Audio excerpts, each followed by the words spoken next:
UK's economy has the highest inflation rate among the G7 countries, according to the Office for National Statistics data released on Wednesday. Headline inflation remained at 8.7%. More pain is on the way as the Bank of England may raise interest rates for the 13th time in a row, from 4.5% to 5%. Such a big interest rate hike aggravates the UK economy's troubles, such as pushing up mortgage rates. It is anticipated that 1.4 million households will face the higher mortgage rates up to 20%, besides increasing borrowing costs. Above all, it appears that UK economic recession has been confirmed. Chancellor of the Exchequer Jamie Hunt said the priority is to fight inflation. While a post-pandemic burst of inflation has abated across much of the developed world, Britain is still stuck with the highest price growth among group of 7 economies. Inflation surged when economies emerged from the coronavirus pandemic as people spent money they had saved during lockdowns. Companies struggled to meet the resulting jump in demand and energy prices soared. In the UK, the consumer price index peaked at 11.1% in October and fell back 8.7% in April 2023, exceeding the expectations of economists and the Bank of England for a third consecutive month. UK inflation remained higher than expected for 4 months, leading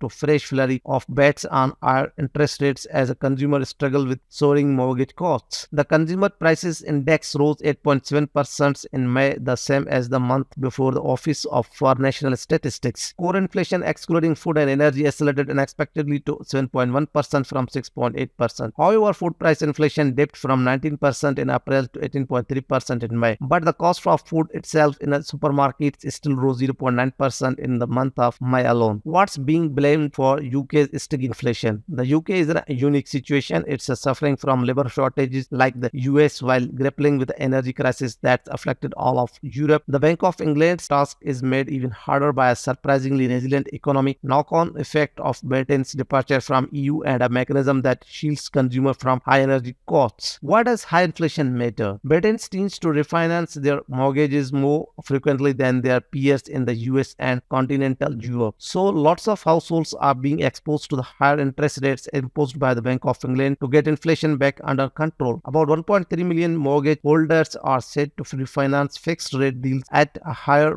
cost between May and the end of 2023. Borrowing is getting more expensive for businesses too. Wages are failing to keep pace with prices, intensifying the worst cost of living crisis in living memory. Working age people often face biggest squeeze as older generation tend to own their house outright and receive pensions payout linked to inflations. The persistent inflation and prospect of more rate hikes is a headache for Prime Minister Rishi Sunak's Conservative government, which is widely expected to fight another election in 2024. Why UK inflation is so stubborn? 3 shocks have stalked the British economy and sent inflation through the roof. The first was the COVID pandemic, which shattered supply chains, disrupted trade, and sent more money chasing fewer product prices jump. The second was the war in Ukraine. Russia's invasion forced the price of crucial commodities, including energy and food metals, through the roof. The third would normally look like a blessing. Britain's very low unemployment rate, but the extremely tight job markets means companies are struggling to find the workers they need, strangling their growth and forcing them to offer bigger pay packets to get the staff, which in turn feeds more inflation. This is the big threat now. Higher pay helps embed inflation into the economy, making price rises more persistent and spreading into industries which might have dodged the worst of the initial surge in global food and energy prices. Economists also believe Brexit has its fingerprints on inflation troubles. Research by the London School of Economics suggested that a third of UK food price inflation from the end of 2019 to March 2023 was caused by Brexit because extra border cost added £7 billion to grocery bills. What's productivity got to do with prices? A workforce that's less productive produces fewer goods and services at a higher cost per unit, and this limits the economy's ability to grow without stocking inflation. But its productivity problem can't be blamed entirely on Brexit. However, the growth in UK productivity was second lowest among the group of 7 industrialized nations between 2009 and 2019. A long-running dearth of businesses and government investment has been blamed for the weak productivity growth since the 2008 financial crisis. The Bank of England has raised the rates at 12 consecutive meetings from 0.1% to 4.5% and is expected by economists to lift them by at least a quarter point to 4.75% on Thursday. Economists expect that it's possible that the bank will raise rates by 50 basis points tomorrow and will need to hike rates above 5.25% 6.25% to get on top of core inflation. The acceleration in core inflation leaves the UK looking increasingly like the global outlier and the stagflation nation. Britain remain an outlier among the major economies, with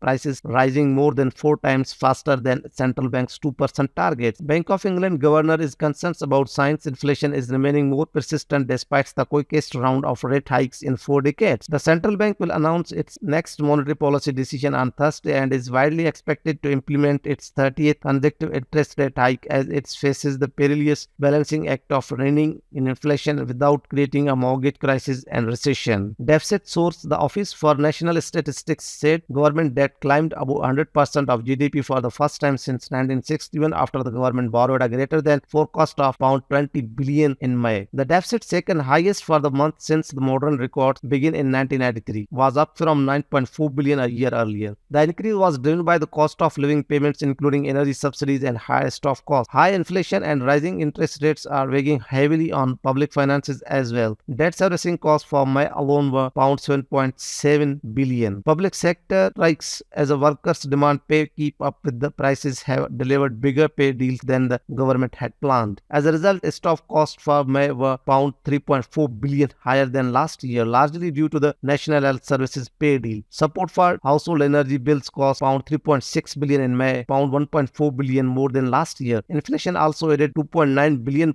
to welfare spending as the benefits were increased in line with the inflation in April. Public sector net debt, excluding that of state-controlled banks, hit £2.6 trillion, equivalent to 100.1% of gross domestic product. Mortgage crisis: UK is also facing worst mortgage crisis as the mortgage cost soars all-time high. UK borrowers are facing a cliff edge that could damage economy. New figures from financial information company Moneyfact showed the average 2-year fixed-rate mortgage on a residential property in Britain rose from 5.98% Friday to 6.01%, its highest level since December 1. The average rate for 5 years mortgage is currently 5.67% according to the Moneyfact. As the economy is facing triple crisis of sticky inflation, increasing mortgage rate and anemic economic growth rate, no doubt it is a huge challenge for the government to fix the economy and pull the economy out of this quagmire. The ailing economy would have far-reaching political cost for the Conservatives. Without fixing the economy, it would be difficult for the Conservatives to win next upcoming elections. Thank you so much. Please like and subscribe my channel.